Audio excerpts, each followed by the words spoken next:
You're listening to the MoneyWeb SAFM Market Update podcast. You're back with the SAFM Market Update with MoneyWeb, hosted by myself, Ropwa Madzana, standing in for Fifi Peters.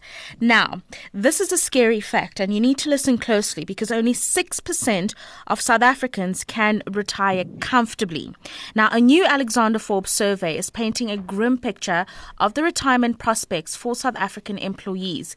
And what's even more bad is the fact that millennials are burdened by debt. They get into the working world, take out loans that they are in many cases unable to pay off, and that of course has an implication on savings. I've got John Anderson, who's the head of investments, products and enablement at Alexander Forbes, to talk more about this. I mean, it wasn't the greatest of surveys in terms of painting a picture about South African workers and what they can look forward to on the day that they decide to retire. Talk us through some of the salient features of this period survey. No, thank you. So just a little bit of background. This is the 16th year we've been doing this analysis. So we've been able to look at trends, over the 16 years. And it covers 1 million members. So it's definitely quite a good sample of what's actually happening in the formally employed individuals. So some salient features is that, as you say, South Africans generally are not prepared for retirement. So some of the key statistics are that for people currently retiring, for every rand that you have just before retirement, your pension is only expected to be 31 cents in the rand. For females, it's less, it's 26 cents, and for males, a little bit more, 35 cents. And we've seen, and the main reason for that is that throughout people's lifetime, when they change jobs, they don't preserve. So that remains the number one reason for people not getting to a sufficient outcome, at retirement.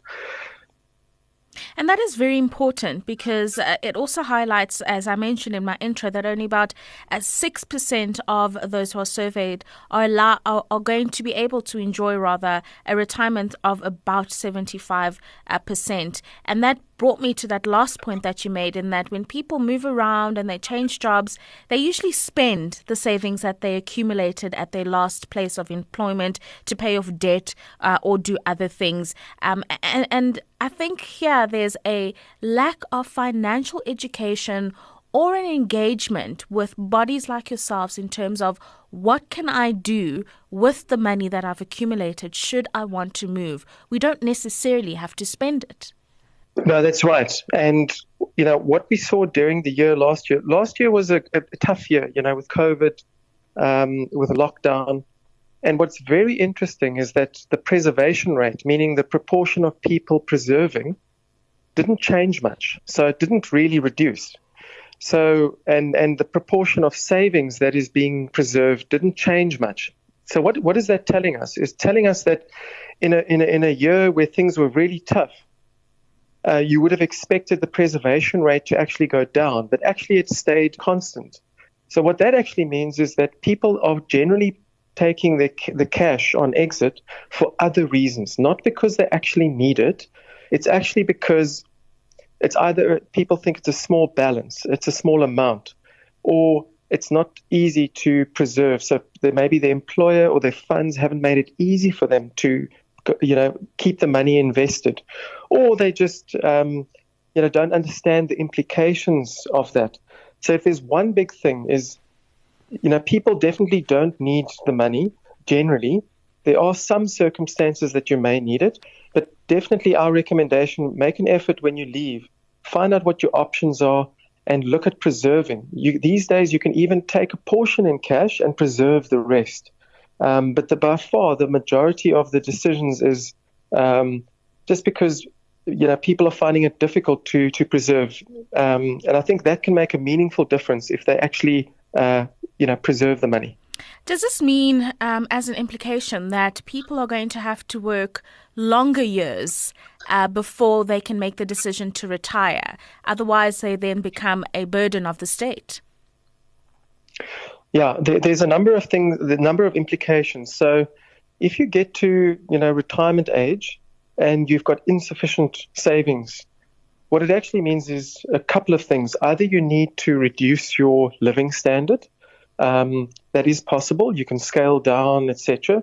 But often people find that also quite difficult. So the other option is to extend your work. That's possible, depending on which industry you're at, if your employer allows you to do that, or you start earning another income from another source and start planning for that. But by far the best advice is, when people are young, and you've got 30 years still to retirement, those first few years of contribution makes the biggest impact to your pension in retirement. Your first 10 years of saving over a 40-year period accounts for, close on half, your pension at retirement. So if you can just save those small amounts in the first 10 years and do nothing after that, it makes a big difference. So it's all about those early years and the benefit of compound interest. Right. Another important element that's come out of this particular survey are millennials. And a lot of them had just entered the working space when COVID hit. So to maintain some kind of livelihood, many of them resorted to taking out loans and other unsecured debt.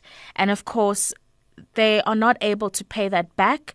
But if they are not able to save at the same time. So it's a bit of a double whammy there, because I'm wondering, can the tide be changed when younger generations are dealing with huge piles of debt and yet their financial advisors telling them that they have to save at the same time? How do we make this happen? So, no, you're quite right. And the survey did have a look at, millennials, of any people, between the age of 18 and 35 are the most indebted, the most at financial risk. And also, unfortunately, during COVID, that was the age group that actually got retrenched the most. So the unemployment rate, as we know, with the youth is quite high. But I think things that can be done is, instead of not saving at all, at least save something, so that, it is possible through employer schemes to reduce your contribution rate. So not fully save nothing, but make some space, for other things, but then commit yourself to increase those contributions over the next few years. Some schemes have actually implemented what they call auto-escalation, where you start off at a minimum contribution rate, and every year as your salary progresses, you gradually increase a little bit more, and that actually works very well. But the other thing is that look at your budget. Look at the type of credit that you've got. There's high interest credit that's not, you think about whether you really need that. Things like buying a house and transport, I think those are important. But for some of the other things, rather save a little bit up front and buy things cash, even if it's small, and try and manage a budget.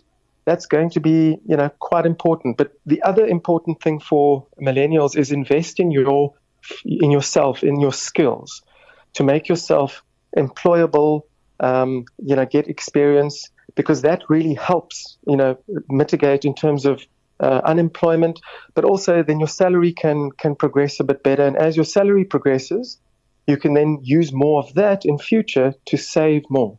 So I think those are practical things that people can do. John Anderson, who's the head of investments, products and enablement at Alexander Forbes, joining us there to speak about how many South Africans won't be able to retire comfortably, and really just how the savings culture in the country needs to change, particularly for millennials who have fallen into debt that they need to take care of before they can start saving meaningfully. Of course, he's highlighting there that there's always a little bit of money that you can put away for a rainy day and ultimately for your retirement. You've been listening to another MoneyWeb SAFM Market Update podcast, uploaded weekdays at 7 p.m. For more MoneyWeb podcasts, go to moneyweb.co.za or the app and follow MoneyWeb News for daily updates.